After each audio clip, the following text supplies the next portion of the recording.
ahead, Ed. Yeah, thanks. I want to ask you about Bidenomics. You said it. The president, though, hasn't said the term Bidenomics since November 1st. Is he moving away from that term? I didn't say that. You said it recently. Oh, you mean I have said that? The word Bidenomics. Okay, gotcha. The word Bidenomics. I hear you.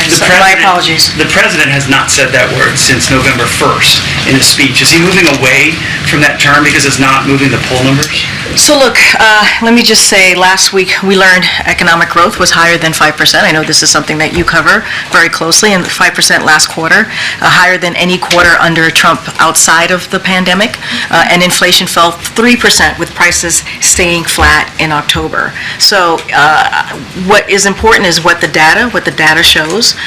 The president has talked about how Bidenomics is strengthening supply chains to lower costs and investing in America, clean energy, and manufacturing. In fact, he had signs right behind him just last week. I was there. I'm sure you saw them that said Bidenomics. And you've heard me, as you just stated, and many other White House officials talk about how Bidenomics is indeed lowering costs.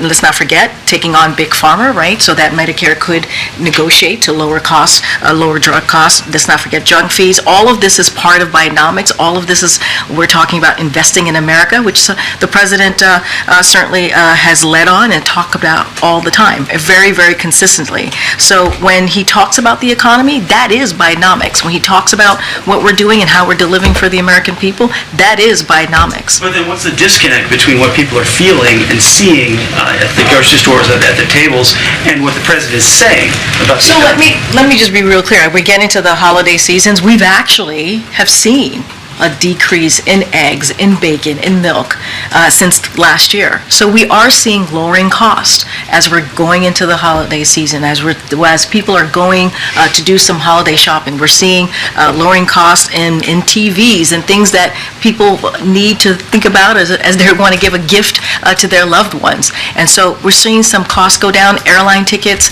gas prices. So the work that we have done, the work that this president has done, whether it's investing in America, whether it's Bidenomics, we're seeing that. We're in a different place today than we were a year ago. We are just in a different place with costs going down, and we've talked about the growth is higher than 5% last quarter. That is because of the work that we have done. We saw inflation is moderating. That is because of the work that we've done.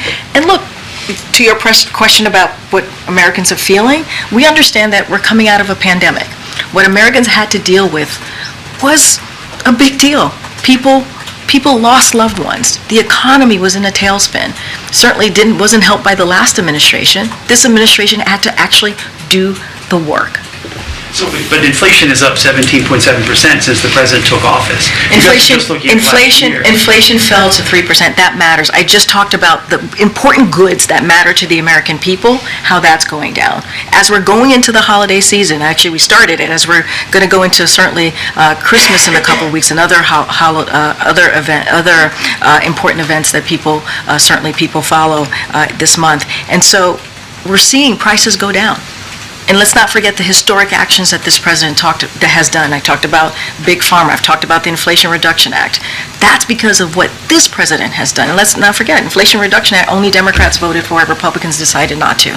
Again.